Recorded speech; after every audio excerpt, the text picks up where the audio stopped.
बच्चों विलियन में ही हम आज आगे जा रहे हैं। तो विलियन की सांद्रता को व्यक्त करना कि विलियन की सांद्रता किस तरह व्यक्त की जाती है, उसके पहले आपको ये समझना पड़ेगा कि विलियन की सांद्रता किसे कहते हैं।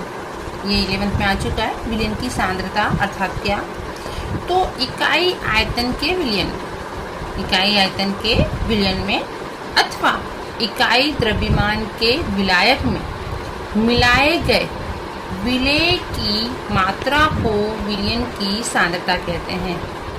अंडरस्टूड? इकाई आयतन के विलयन में अथवा इकाई द्रव्यमान के विलायक में मिलाए गए विलेय की मात्रा को विलयन की सांद्रता कहते हैं। अब सांद्रता को व्यक्त करने की इकाइयाँ या पद्धतियाँ कौन कौन सी हैं? नॉर्मालिटी, फॉर्मालिटी, मोलारिटी, मोलालिटी, मोल अंश, द्रव्यमान प्रतिशत, द्रव्यमान आयतन परसेंटेज WB, आयतन प्रतिशत परसेंटेज VB एंड PPM इत्यादि। ये सारी इकाइयाँ जो हैं, ये सारी पद्धतियों से हम विलयन की सांद्रता को दर्शा सकते हैं। अब हम विलयन में ही सांद्रता की पद्धति जो है परसेंटेज VB, आयतन से प्रतिशत समझते हैं। आयतन से प्रतिशत समझाइए दिया है। आयतन से प्रतिशत इकाई का उपयोग कब किया जाता है? जब विलेय और विलायक दोनों द्रव अवस्था में होता है, तब सांद्रता की इस पद्धति का मोस्टली उपयोग किया जाता है। इसका डेफिनेशन देख लेते हैं। परसेंटेज है, जैसे हमने मोलारिटी नॉर्मालिटी देखी थी, 1 लीटर विलियन में देख लेते हैं। या प्रतिशत है तो ऑब्वियसली इसमें 100 आने वाला है। तो 100 ml विलियन में विलेय पदार्थ के आयतन को आयतन से प्रतिशत कहते हैं, परसेंटेज VB। अब विलेय का आयतन किसमें? विलियन में। तो विलेय का आयतन ऊपर गुणे 100 बटे विलियन का आयतन, ये आपका फॉर्मूला बन गया। सपोज आपको दिया है 10% इथेनॉल का जली विलियन, इसका अर्थ हो जाएगा कि 10 ml इथेनॉल को पानी में मिलाने पर विलियन का आयतन कितना होना चाहिए? 100 ml होना चाहिए। इसे हम कहेंगे परसेंटेज VB।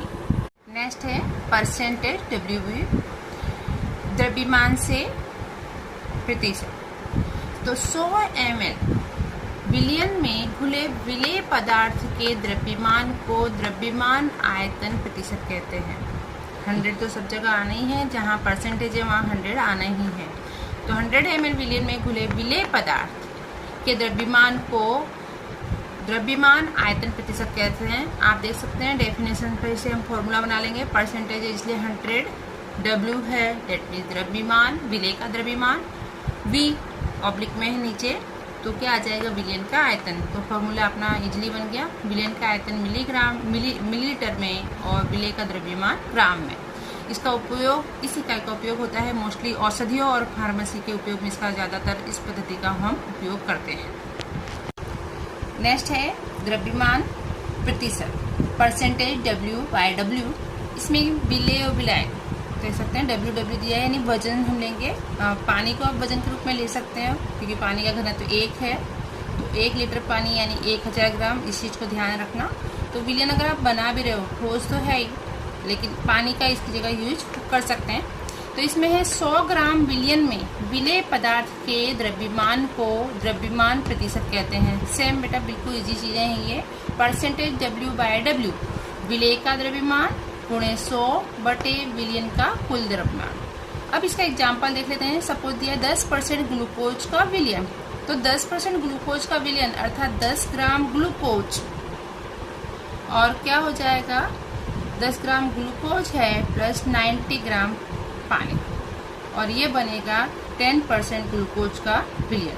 तो इस चीज़ को ध्यान रखना है। परसेंटेज WW में 100 ग्राम विलियन में विलेय पदार्थ के द्रव्यमान को क्या कहते हैं? द्रव्यमान प्रतिशत। टोटल आयतन आपका कितना, वॉल्यूम कितना होना चाहिए? 100, और 10 उसमें विलेय होगा और 90 क्या होगा?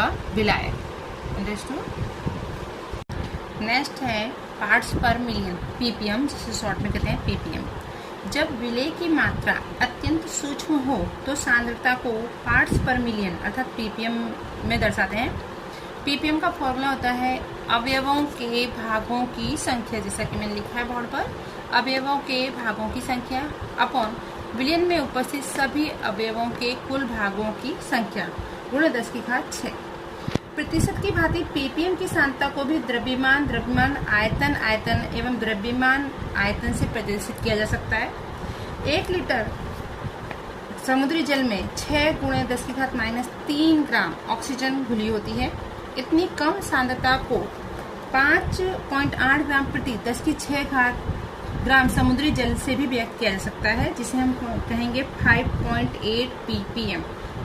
अब जब वायुमंडल में जल में प्रदूषकों की सांद्रता अथवा जल में प्रदूषकों की सांद्रता को दर्शाने के लिए प्राय माइक्रोग्राम पर मिली अथवा ppm में प्रदर्शित किया जा सकता है। इन शॉर्ट, जब प्रदूषक या विलेय की मात्रा अत्यंत सूक्ष्म हो तभी पार्ट्स पर मिलियन या ppm इकाई का उपयोग किया जाता है। नेक्स्ट है मोल अंश, मोल फ्रैक्शन। विलयन में किसी एक घटक के मोल और कुल मोल के अनुपात को मोल अंश कहते हैं। दैट मीन्स इसका भी मोल निकालना है, उसके मोल और विलयन में जितने भी घटक उपस्थित हैं उन सभी के मोलों का योग, उनका अनुपात क्या कहलाता है? मोल फ्रैक्शन या मोल अंश। सपोज इसे हम संकेत में x द्वारा दर्शाते हैं। अवयव के मोल अंश इक्वल टू किसी भी अवयव के मोल अपॉन सभी अवयवों के कुल मोल की संख्या। माना कि द्विअंगी विलयन ले जाए, उसमें घटक 2 हैं, एक A और एक B, तो उनके मोल क्रमशः हो जाएंगे Na और Nb। मोल आप जानते हैं बच्चों। तो मोल अंश निकालें तो पहले A के मोल अंश इक्वल टू आ जाएगा XA Na upon Na plus Nb। XA mole fraction को हम X सिंबल से दर्शाते हैं, Na upon Na plus Nb। इस तरह B के मोल अंश को दर्शाने के लिए XB इजिकल टू हो जाएगा NB upon Na plus Nb। In short, विलेय के मोल, जिस भी घटक के आपको मोल अंश निकालने हैं उनके मोल ऊपर आएंगे और नीचे उस विलयन में उपस्थित सभी घटकों के मोल का योग, उसे हम क्या कहेंगे? मोल अंश कहेंगे। यदि विलयन में I अवयव हैं, I घटक हैं, तो XI is equal to Ni upon N1 plus N2 dash dash dash Ni equal to Ni upon sigma Ni। तो ये है मोल अंश।